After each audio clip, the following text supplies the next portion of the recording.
Hello friends,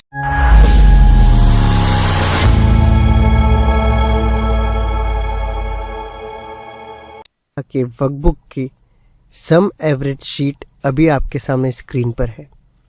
अभी तक हम सीरीज में देख चुके हैं कि फॉर्मूलाज कैसे फ्रेम करने होते हैं।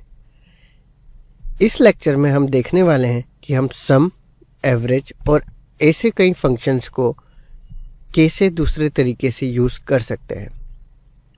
जैसे कि शीट में मेरे पास मंडे से लेके फ्राइडे तक का एक्सपेंसेस अवेलेबल है। अगर मैं टोटल कैलकुलेट करना चाहता हूँ तो सबसे आसान तरीका जो हम देख चुके हैं वो होगा सम फंक्शन का यूज़ करना, और उसके बाद मैं इन सेल्स को सेलेक्ट कर लूँ और एंटर करूँ तो मुझे इसका सम कैलकुलेट होके मिल जाएगा। पर अगर मुझे इसको यूज़ नहीं करना तो मैं इसे डिलीट करता हूँ। होम टैब पे आप देख सकते हैं हमारे पास एक ऑप्शन है ऑटो सम। जैसे ही मैं इस पर क्लिक करता हूँ वो बाय डिफ़ॉल्ट इसके लेफ़्ट साइड के सारे सेल्स को सेलेक्ट करके एक सम फंक्शन के अंदर डाल देता है, और जैसे ही मैं एंटर प्रेस करूँगा मुझे इसका सम मिल जाएगा। हम अगर पार्ट 1, पार्ट 2, पार्ट 3 और पार्ट 4 इन वैल्यूज़ का ऑटो सम चाहते हैं तो मैं वापस से ऑटो सम बटन पे क्लिक करूँगा तो वो इसके ऊपर के सारे सेल्स को सेलेक्ट कर देगा और उसका एक सम का फॉर्मूला बना देगा। सो मीनिंग ये हुआ कि ऑटो सम जो है वो अपने लेफ़्ट और अपने ऊपर वाले सारे सेल्स की वैल्यू का सम करके नीचे वाले सेल में दे देता है। अब सपोज़ हम एक ऐसी जगह आ जाते हैं जहाँ पर हमारे एम्प्टी सेल के ऊपर भी वैल्यूज़ हैं और उसके लेफ़्ट साइड भी सेल्स में वैल्यूज़ हैं। सो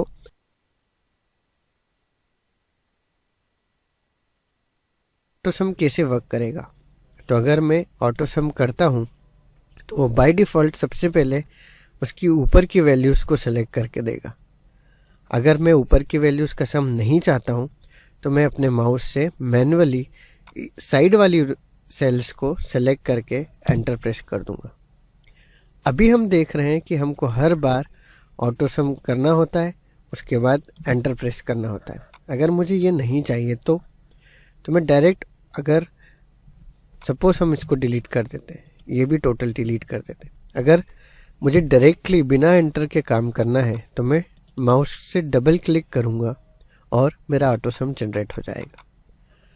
सेम मैनर में अगर मुझे इन सारे सेल्स का वो नीचे की रो में आए और साथ में वो उसकी साइड रो में भी आए तो मैं इसे सिलेक्ट करके ऑटो सम को डबल क्लिक करूँगा। ऑटो सम का शॉर्टकट, कीबोर्ड शॉर्टकट है अल्टर और इक्वल। सो मैं अगर इस सेल में जाके जैसे ही अल्टर और इक्वल टू प्रेस करूँगा तो वो बाय डिफ़ॉल्ट अपने ऊपर वाले सेल्स को सेलेक्ट कर लेगा। सिमिलरली सपोज़ मुझे जानना था कि मेरा मंडे से फ्राइडे में मैक्सिमम एक्सपेंस कितना है, तो जैसे ही मैं एक नया कॉलम बनाता हूँ मैक्स, अब ये जानने के लिए हम ऑटो सम के साइड में एक छोटा एरो है वहाँ पर क्लिक करेंगे। वहाँ पर हमारे पास एक ऑप्शन अवेलेबल है मैक्स। जैसे ही मैं उसे क्लिक करूँगा तो वो बाय डिफ़ॉल्ट टोटल से लेके मंडे तक की सारी वैल्यूज़ की मैक्सिमम वैल्यू निकाल के हमें दे देगा।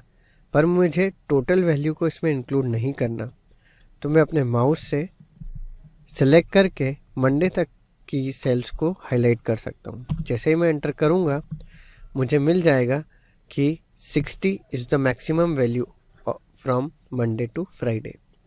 यह ऑटो सम बटन हमें फार्मूला टैब के अंदर भी अवेलेबल होता है। जैसे कि अगर मुझे यहाँ पर इन चारों पार्ट की मिनिमम वैल्यू निकालनी है तो मैं इनको सेलेक्ट करूँगा। ऑटो सम के नीचे एक एरो पे क्लिक करके मीन को सेलेक्ट करूँगा तो मुझे इन चारों की मिनिमम वैल्यू यहाँ पर मिल जाएगी। सो इस वे में अगर हम ऑटो सम को यूज़ करते हैं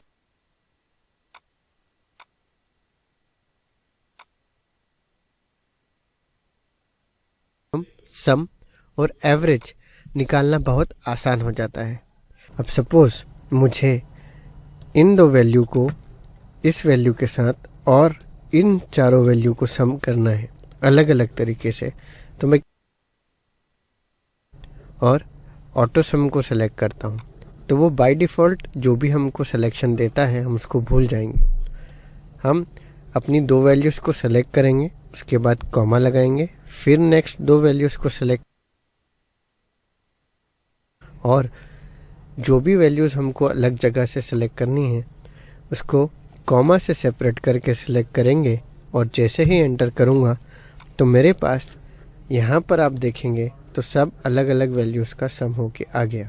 सो ऑटो सम का यूज़ करके हम अलग अलग ग्रुप ऑफ वैल्यूज़ को भी सम कर सकते हैं।